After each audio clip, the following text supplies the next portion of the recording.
राधा जी शीतल को आवाज लगाकर कहती हैं, शीतल देखो दरवाजे पर कोई मांगने वाला आया है, उसे थोड़ा चावल दे आओ। शीतल किचन से जी मम्मी जी कहते हुए कटोरी भर चावल लेकर निकलती है, जिसे राधा जी देखकर कहती हैं, बाप रे इतना मांगने वालों को दोगी, हमें ही कंगाल कर दोगी। तेरी माँ के घर से लेकर नहीं आई है जो दोनों हाथों से लुटा रही हो। तेरा घर नहीं है, तेरा ससुराल है जहाँ हमारी मर्जी से लेन देन होते हैं, समझी। अब निकाली हो तो दे आओ, पर दोबारा ऐसा नहीं होना चाहिए। शीतल छोटा सा मुंह लेकर जी मम्मी जी बोल चली जाती है। शीतल की शादी को 3 साल हो गए थे। भगवान की दया से 1 साल का बेटा भी था, पर जब से शादी हुई थी मम्मी जी तेरा घर नहीं, तेरा मायका नहीं, यह गाना हर बात पर गाया करती थी। पिछले 3 सालों से ये सुन सुनकर थक गई थी। शीतल को अब आदत सी हो गई थी। ऋतिक शीतल का पति आज भी घर लेट आता है, वह भी खाना खाकर। शीतल पूछती है, खाना लगा दूं? ऋतिक कहता है, नहीं मैं खाकर आया हूँ। शीतल कहती, आप रोज बाहर से खाना खाकर क्यों आ रहे हो? मैं आज 3 दिन से आपके साथ मार्केट जाने का इंतजार कर रही हूँ, जरूरी सामान लेने को, पर आप रोज कल कल करके टाल देते हैं। लेट तो आते ही हैं, ऊपर से खाना भी खाकर आते हैं। ऋतिक शीतल पर चिल्लाते हुए कहता, अब मुझे हिसाब देना होगा, मैं क्यों लेट आया, बाहर खाना क्यों खाया? पर पूछी हो तो बताता हूँ, आजकल काम ज्यादा है, क्लाइंट के साथ खाना खाना पड़ता है अपना काम निकलवाने के लिए, और तुम हो के हिसाब दो। शीतल तुम ज्यादा हिसाब किताब ना मांगा करो मुझसे, नहीं तो तुम्हें तुम्हारे घर भेजने में ज्यादा टाइम नहीं लगेगा, समझी।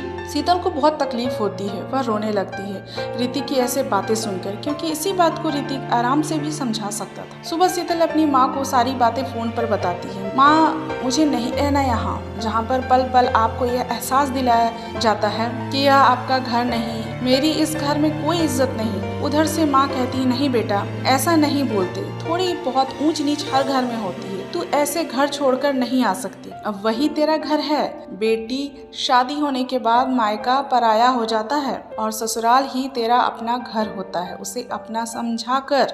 शीतल कहती है, माँ मैं समझती हूँ, पर मेरे ससुराल वाले मुझे अपना नहीं समझते। शीतल की माँ कहती है, कोई बात नहीं, धीरे धीरे सब ठीक हो जाएगा। दूसरे दिन राधा जी सबको आवाज देकर बुलाती। शीतल की नंद आकांक्षा जो सो रही थी वह भी आती है। मम्मी जी का खिला चेहरा देखते ही शीतल पूछती है, क्या बात है मम्मी जी, आज सुबह सुबह आप बहुत खुश लग रही हो। राधा जी शीतल से कुछ न कहकर ऋतिक से कहती हैं, बेटा अभी मंदिर में पंडित जी से मिलकर आ रही हूँ, उन्होंने एक लड़के के बारे में बताया है जो वकील है और लड़की के पापा भी सरकारी नौकरी करते हैं, परिवार अच्छा है, हमारी आकांक्षा के लिए एकदम ठीक रहेगा। और तो और वह लड़का और उसकी माँ मंदिर आए, मैंने लड़के को सामने से देखा, मुझे तो बहुत पसंद आया। ऋतिक कहता है, तो देरी किस बात की, कल ही उन्हें घर पर बुलाते हैं। राधा जी ने बहुत उत्सुकता से कहा, बेटा मैंने अपनी आकांक्षा की फोटो भी उन्हें दिखाई, उन्हें पसंद भी आ गई हमारी आकांक्षा, बेटा समझो रिश्ता पक्का ही है। ऋतिक कहता है, यह तो बहुत अच्छा हुआ, अब उन्हें बुलाकर सब फाइनल करते हैं। राधा कहती, अब मेरी बेटी भी अपने घर चली जाएगी, अपने ससुराल अपने परिवार बसाने, अपना घर बसाने।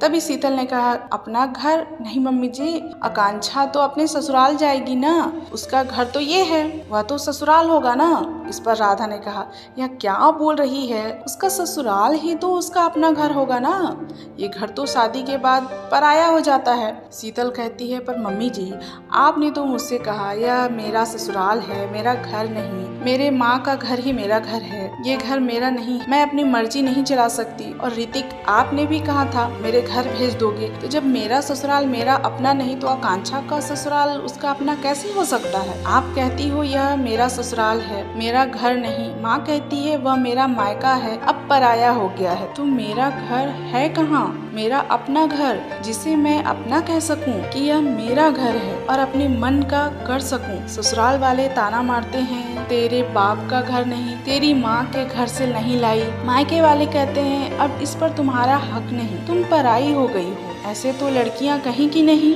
क्यों मम्मी जी, मम्मी जी आप भी तो इस घर में शादी होकर ही आई हैं, पर आप भी नहीं समझती।